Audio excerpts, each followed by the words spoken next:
Welcome my future dungeon divers. This is character generation part 2. We're going to go over racial traits, we're going to choosing skills, and we're also going to go over background. So come on in, sit for a spell. I'm Jimmy Lee, and this is Ability Check. Roll it.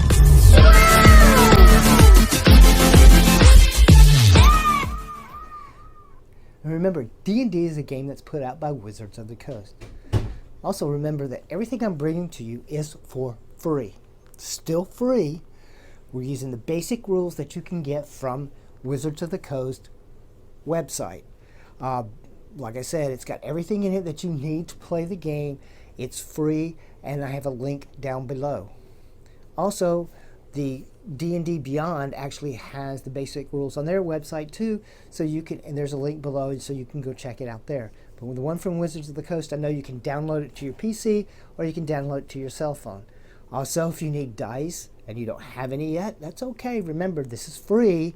You can use your cell phone also. You can go to the Apple Store or you can go to Google Play.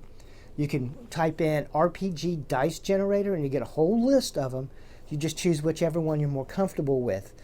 Me, I like RPG Simple Dice. That's what I use. But you can choose whatever you want. Also, remember Roll20.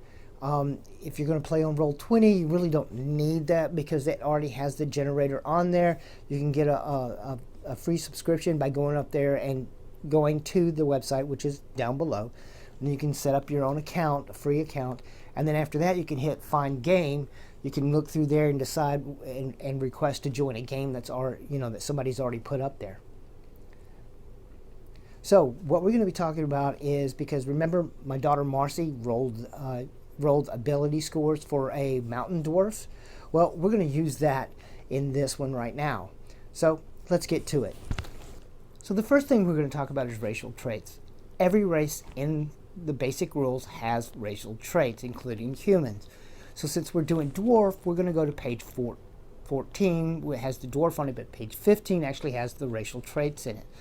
So one of the things that you're going to do is you're going to pull out your character sheet. This is the one that Marcy started. You see, it's got all of her things list, her ability scores listed on it. But what we're going to show you right here, at the bottom down here, this section right here is where you put your proficiencies in. Over here is where you're going to put the other racial traits, except where other deems necessary to put it. The first one we look at is going to be speed. Because he's a dwarf, he's only going to be able to move 25 feet in combat.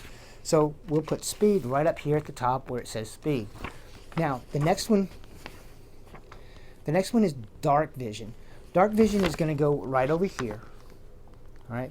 Also, dwarven resilience will go over here too. Dwarven resilience means that you have advantage on your saving throw versus poison, and also you have resistance to poison damage.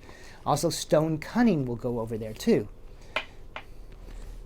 Now, what the dwarfs get is they also get a tool proficiency. So this is going to go into the proficiency slots where I told you before. One of those is actually, it could be blacksmith, brewer, and mason. You can choose whichever one you want of those. I think we'll choose blacksmith for this demonstration right here. So he's going to be a blacksmith. Another thing that the dwarf gets is also some weapon proficiencies already. They automatically know this. It's like battle axe, war hammer, light axe, and a hand axe. I think that's what it is.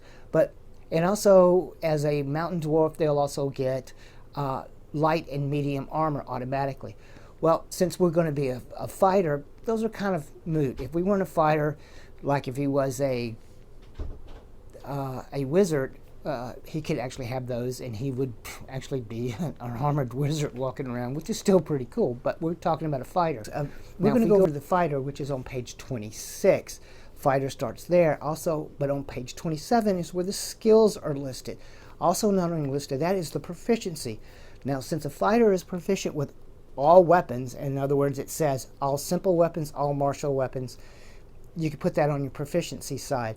It also says that you're skilled with all armor and shields, so you can put it over there.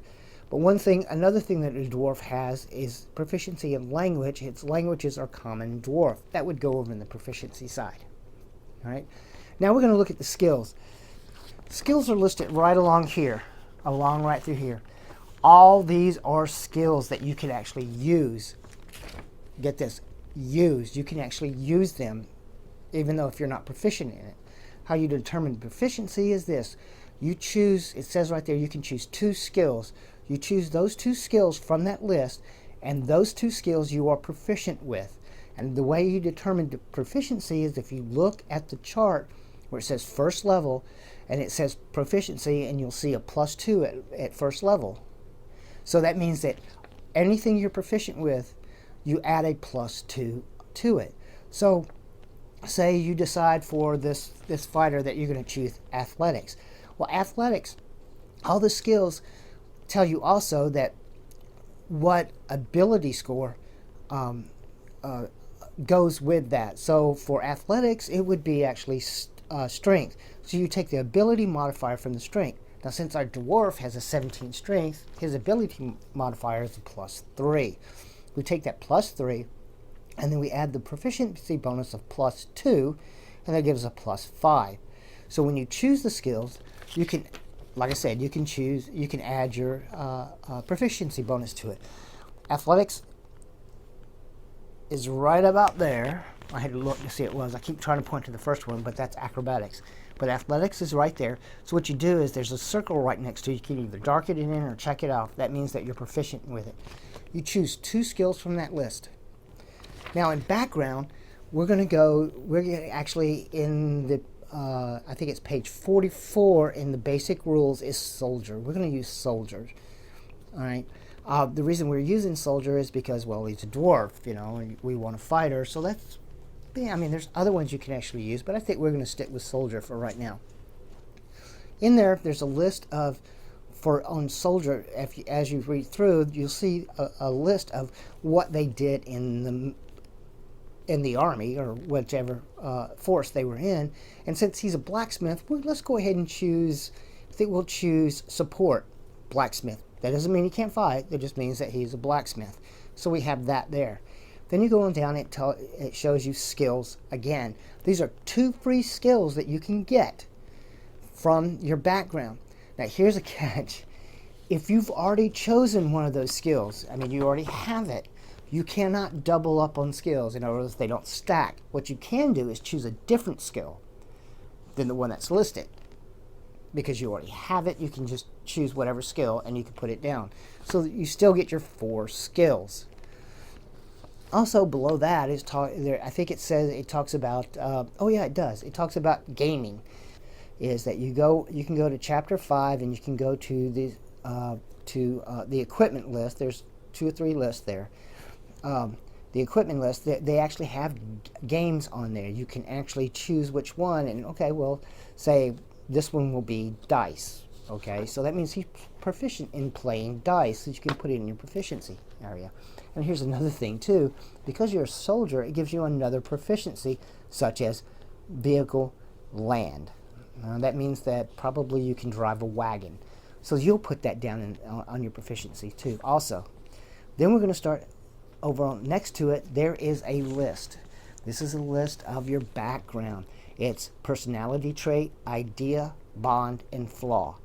And each of those has 8 little statements in each one. So personality trait, you go up to that, you can look and you can read them and determine which one you actually want, or you can roll for it, or you can actually read it and go, well, I'm going to change it because I want it to be this way. You can do it. Just make sure you check with your DM when you're doing all this in the first place.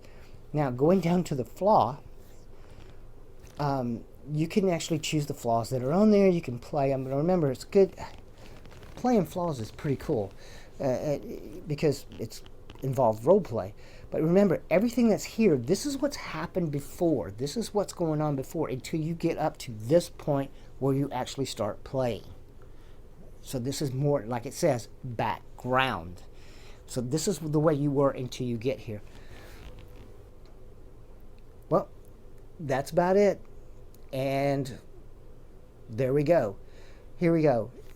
If you did find anything that can actually help you in this, remember to hit that subscribe and like and that bell so you don't miss anything I'm going to bring to you. Just remember, y'all come back now. You hear? I'm Jimmy Lee, and this is Ability Check. Roll it.